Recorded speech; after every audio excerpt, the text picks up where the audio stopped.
शाम फैमिली। तो आज का हमारा टॉपिक होने वाला है एफिशिएंसी वर्सेस इफ़ेक्टिवनेस। तो ये हमारी बीएसटी चैप्टर 1 जो है उसका पार्ट 2 है। अगर आपने चैप्टर 1 अभी तक नहीं देखा है उसका पार्ट 1 तो please go and check it और लेट्स बिगिन। तो ये जो 2 डिफरेंट टर्म्स है ये आपस में इंटररिलेटेड है, मतलब कि आपस में कनेक्टेड है। अब जो मैनेजमेंट है उसके लिए इम्पॉर्टेंट है इफ़ेक्टिवनेस भी और एफिशिएंसी भी, क्योंकि एफिशिएंसी और इफ़ेक्टिवनेस एक ही सिक्के के 2 पहलू है। यानी कि ये दोनों ही चीज़ें बहुत ज़्यादा इम्पॉर्टेंट है हमारे मैनेजमेंट के लिए। But this 2 aspects need to be balanced and management at times.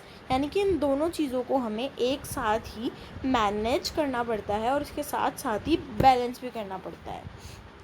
जैसे कि for example, it is easier to be effective and ignore efficiency, complete the given task but at a higher cost. Suppose मतलब कि बहुत ज़्यादा easy है हम effective तो हो जाए, मतलब हमारा जो वो है ज़्यादा से ज़्यादा प्रोडक्शन तो हम कर ले, पर है ना हमारी एफिशिएंसी उसके अंदर नहीं आती। जैसे सपोज़ कोई एग्ज़ाम्पल कि एक कंपनी है जिसका प्रोडक्शन टारगेट है 5000 यूनिट एक साल में। इस टारगेट को अचीव करने के लिए मैनेजर को है ना मतलब अपनी जो डबल शिफ्ट है वो लेनी पड़ेगी, और है ना फिर उसके बाद में मैनेजर है वो है ना 5000 यूनिट प्रोड्यूस तो कर लेगा, पर उसके बदले उसे कॉस्ट बहुत सारी देनी पड़ेगी। तो फ्रेंड्स, ये आम के आम गुठलियों के दाम तो हुए नहीं, ये तो अपने साइड से आम के आम और साथ में छिलकों के दाम और लग गए अपने। तो ये दोनों एक्सपेक्ट्स को कवर नहीं कर पाया। तो इस केस में है ना जो मैनेजर है वो इफ़ेक्टिव तो है पर एफिशिएंट नहीं है, सो नहीं हो पाया। इसीलिए इसी आउटपुट के लिए, क्योंकि उसने ना मतलब सेम आउटपुट प्रोड्यूस करने के लिए उसने ज़्यादा कॉस्ट लगा दी और ज़्यादा इलेक्ट्रिसिटी वगैरह यूज़ कर ली। अब एट टाइम्स बिज़नेस है ना वो मतलब एक जो गुड्स है वो ज़्यादा प्रोड्यूस करने पे फोकस कर सकता है, बेशक कर सकता है, पर कुछ ही रिसोर्सेज के साथ। मतलब कि ऐसे नहीं है जैसे cutting down cost but not achieving the target production.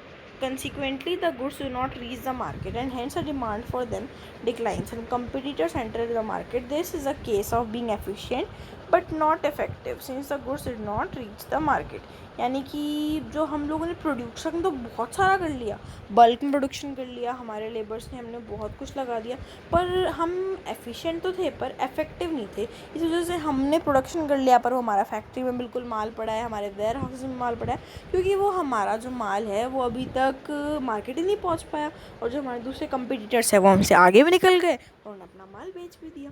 इसीलिए इम्पॉर्टेंट है हर एक मैनेजमेंट के लिए अपना गोल इफ़ेक्टिवनेस के साथ और है ना मतलब कि जितने कम रिसोर्स हो सके उनके साथ यूज़ करना, और इफ़ेक्टिवनेस और एफिशिएंसी के बीच में बैलेंस बनाए रखना। अधिकतर क्या होता है कि हाई एफिशिएंसी है ना हमारी हाई इफ़ेक्टिवनेस के साथ बेस्ड होती है, जो हमारे जितने मैनेजर हैं सबका गोल होता है। वो चाहते हैं कि हम कम से कम रिसोर्सेज यूज़ करें, ज़्यादा से ज़्यादा प्रोडक्शन भी करें, और उसके साथ साथ ही हम बहुत ज़्यादा इफ़ेक्टिव और एफिशिएंट भी हो जाएं। बट जो है ना अगर हम ज़्यादा एफिशिएंट हो जाते हैं ना और इफ़ेक्टिव नहीं होते तो ये हो जाता है, तो हमारे लिए बहुत ज़्यादा ये बेकार सी चीज़ है। और जो पुअर जो गंदा सा मैनेजमेंट है ये अगर हम इफ़ेक्टिव नहीं हैं तो भी होगा, और अगर हम इनफेक्टिव मतलब कि अगर हम एफिशिएंट नहीं हैं तो भी होगा।